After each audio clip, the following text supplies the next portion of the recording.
Good morning, Mrs. O'Brien here. Today we are reading Class Clown, Chapter 5, Wrestling Feats, page 47. Even though Marcus and Demarius were only 2 years old, it was hard for Lucas to remember before they were born. It was almost as if his memory began the morning he was awakened by his father and given the big news. The baby brother or baby sister that they had been expecting had turned out to be twin boys. It had been a surprise for everyone. Lucas, his parents, and even the doctor who delivered the babies. Life at the Cott house had not been the same since. At first, it had been loads of fun for Lucas. There was a lot of company at the house, and many people had brought him presents. It was as if he had done something quite clever by having 2 new baby brothers at one time. Then, when the novelty, or the newness of it all wore off, it became less pleasant. The twins cried a lot, and when they weren't crying, they were eating.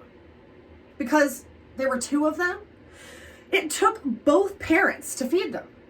If only I could buy another pair of arms, Mrs. Cott would sigh as both Marcus and Demarius began howling at the same time, meaning crying. Lucas offered to help, but although he was a big brother, he was still considered too small to carry a crying baby around the house. Now that they were 2 years old, Lucas found his brothers more fun. He enjoyed watching them climb all over everything. They got into more mischief than he could ever have thought of. And because there were 2 of them, if one was taking all the pots and groceries out of the kitchen cupboards, the other one might be throwing toys or clothes down the toilet. Lucas thought his brothers were very funny. Except for the time that Marius tore the labels off of the canned goods and they couldn't figure out which were tomatoes and which were peaches when it was supper time. That's amazing. It also wasn't funny when Marcus stopped up the toilet on a Saturday night and the plumber couldn't be reached until Monday morning.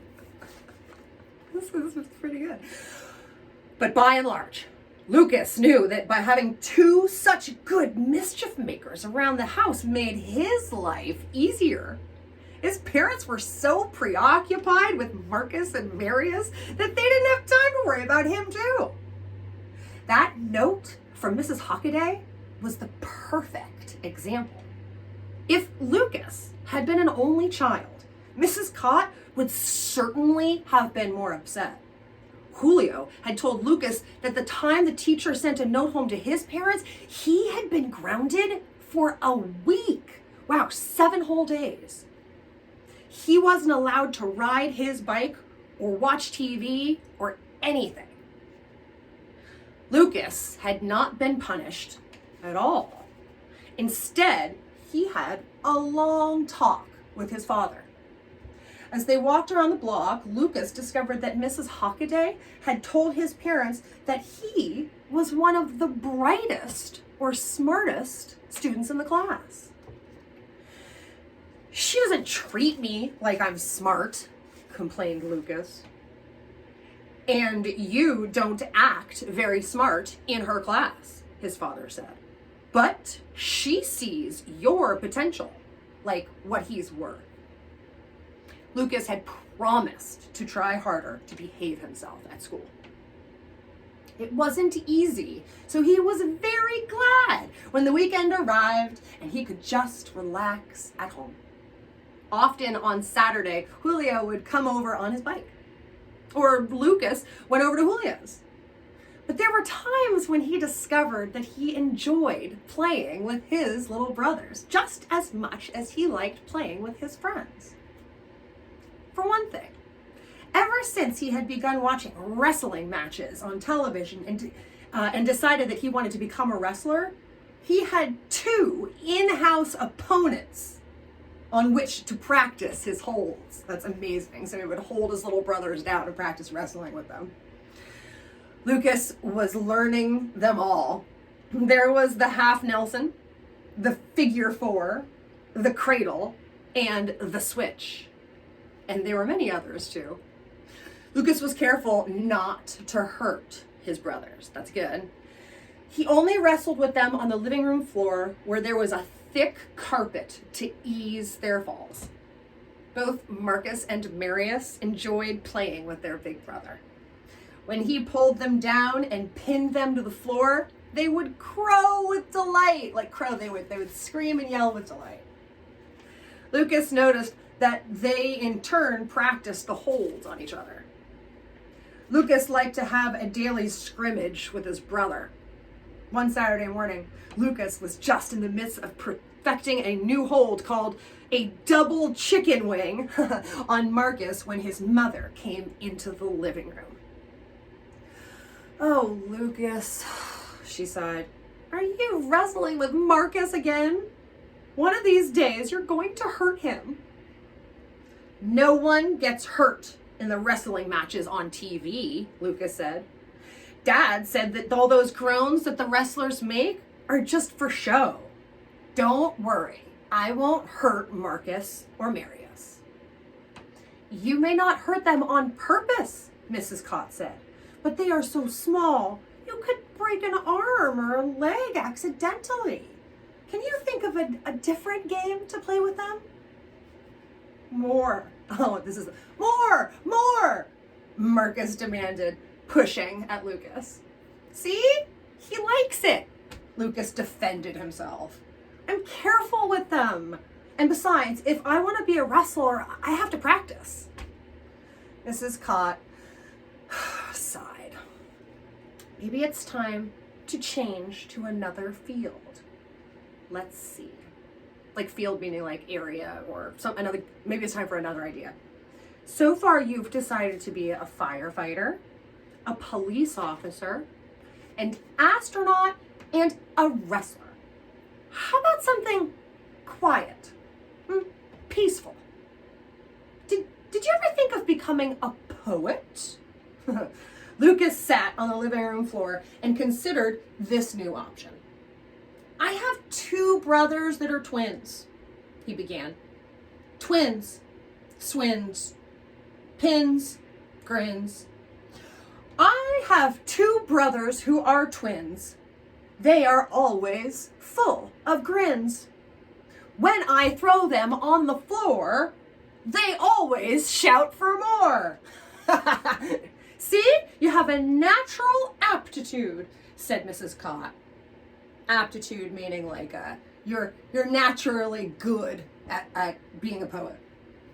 Lucas reached over to Marcus, who was tearing the pages out of a magazine that he had found on the coffee table. "I can be the wrestling poet," he said. "All the wrestlers on TV have a gimmick." Mrs. Cott came into the living room carrying Marcus. Marius had smeared lipstick all over his face. "I thought you'd like to see this before I wash him up," he told his wife. "Oh no," gasped Mrs. Cott. "What does the bathroom look like? And how did he rid my lipstick anyhow?" "The bedroom is just fine," Lucas's father reassured her. He was so busy decorating some himself that he forgot about his surroundings. "Thank goodness for small favors," sighed Mrs. Cott, as her husband took Marius off to the bedroom. Lucas pulled up his shirt sleeve. "Hey, Dad," he said, "look at my muscles. They're getting bigger and bigger now that I'm in training for wrestling." Mr. Cott squeezed the muscle in Lucas's arm. "Great! This winter, you'll be strong enough to help shovel the snow for us," he told his son. And Lucas grinned proudly. Lunch was tomato vegetable soup. It tasted good, but the twins slopped more of it under the table than into their mouths. "I have a wonderful idea," said Mrs. Cott. Lucas looked at her hopefully. The boys all need haircuts, she said. Lucas's hair is in his eyes, and the twins need a good trim too. Let's all go to the barber shop this afternoon. And it wasn't Lucas's idea of a wonderful idea at all, but at least it would be more fun if the whole family went. All right, agreed Mr. Cott. I could use a haircut myself. So they all got into the car and drove to the barber shop.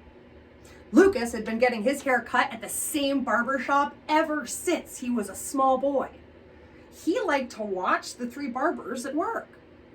He always wondered if they trimmed one another's hair at times when there were no customers waiting on the chairs that were lined up against the wall. No, said Marius when he recognized where they were going. He didn't like haircuts. It's fun, Marius, Lucas lied to his brother. No fun, Marcus said. I'll get my haircut first, suggested Lucas. Then you can watch and see that it doesn't hurt at all. A barber named Louis finished trimming the hair of a man who was mostly bald. Lucas wondered what it felt like to be bald. His favorite wrestler was Hairless Harry, who was so bald that his scalp shone on the television screen. I like the way Louis cuts my hair, he whispered. I like the way Louis cuts my hair, Mr. Cott whispered to the others. If you don't mind, I'll go first. Sure, said Mrs. Cott. Then you'll be able to give me a hand when the twins get their haircuts. You don't need any help from me, said Lucas's father. That's what barbers are for. That's what you think, said Mrs. Cott. This is the first time the boys ever came to the barber shop. This is the first time you ever came to the barber shop with the boys. Mr. Cott looked at Marius and Marcus. They had gotten off their chairs and were making little piles out of the hair on the floor. God, that's disgusting. Next, called Louis. He looked very pleased when Mr. Cott got into his chair. The other two barbers kept looking up from their work to see how far along the other was.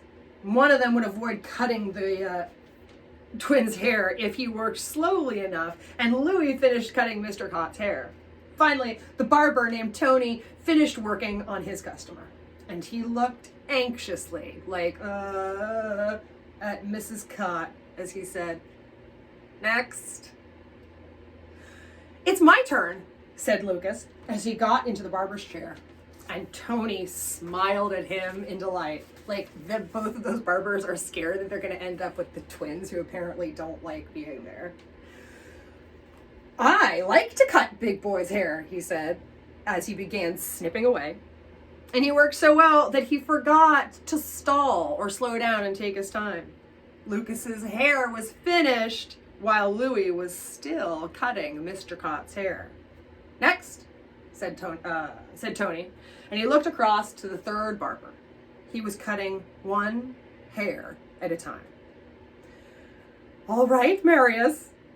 Oh, it's Marcus now. All right, Marcus, it's your turn, said Mrs. Cott. Marcus looked up from the floor where he was sitting. Gross that even you would be sitting on the floor of a barbershop where all the hair is. Gross. No haircut, he said. It's fun, said Lucas. I just had mine cut. Now it's your turn. Go ahead, Marcus.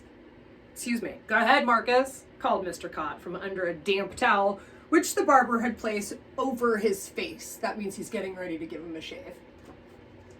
No! Marcus howled. No! Marius howled too.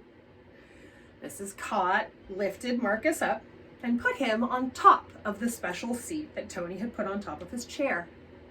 It had a steering wheel and was meant to look like a car. That's cute. Something to distract the kids while they're getting their haircut. No! Howled Marcus, and she kept shaking his head so much that Tony was afraid to come near him with scissors. I don't want to cut your boy, he explained to Lucas's mother. That's all right, said Mrs. Cott. He'll settle down in a minute. No, no, no, screamed Marcus. And from the floor came an echoing howl from Marius. Come back to us next week, said Tony. Not today.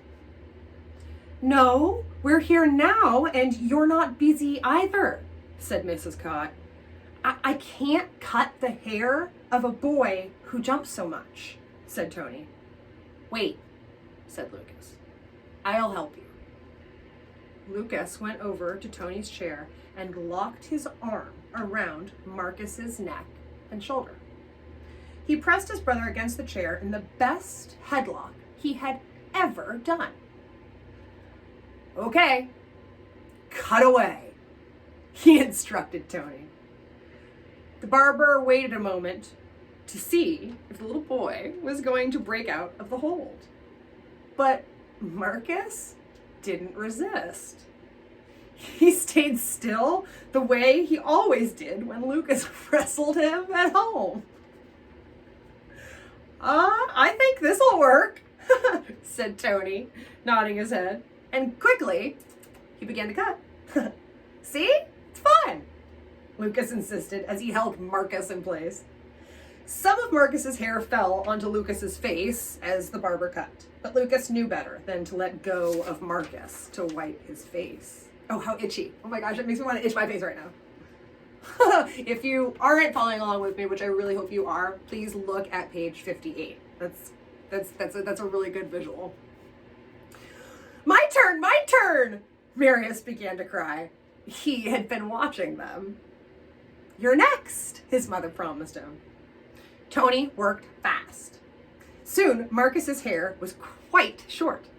Tony helped him down from the chair and picked up Marius. Don't go away, he called to Lucas. Don't worry, said Lucas. I know a lot of holds. My turn, Marius shouted triumphantly. Lucas reached behind the chair and shot his arms through his brother's. This is the double chicken way. I just learned how to do it this morning, he explained. Works well, said Tony, snipping away. The third barber finished with his customer. He stood back and relaxed as he watched Tony cutting Marius's hair. Louis finished cutting Mr. Cott's hair, too. Mr. Cott paid the bill for 4 haircuts. See, he said to his wife, there's nothing to it. Mrs. Cott was busy brushing hairs off of Marcus's pants. All done, said Tony, smiling. He turned to Lucas. It's against the law to hire anyone so young, he said. Otherwise, I'd give you a job here real quick. You could hold all the little kids while I cut their hair. We'd make a good team. I can't imagine that anybody's parents would be like really into their children being kept in like a, like what? Maybe I'll come back when I'm older, said Lucas. Never thought about coming to a bar before. You're not to practice by cutting your brother's hair. That is exactly where my thoughts went when he said that. Mrs. Cott warned Lucas as they walked out of the shop together. Why not?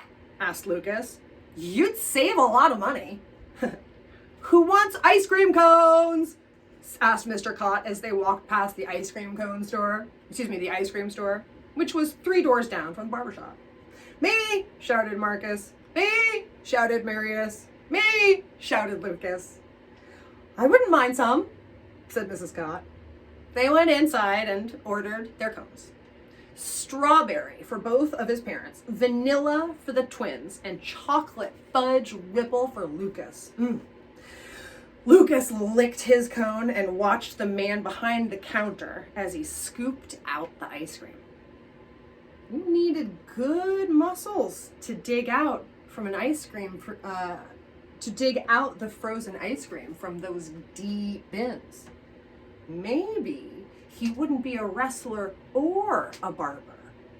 Maybe he would use all his new muscles to work in an ice cream parlor. Life was filled with possibilities, he realized. Wouldn't Cricket Kaufman and Julio and all the other kids be surprised if they walked into the ice cream store and he was working behind the counter? I would really like some ice cream right now.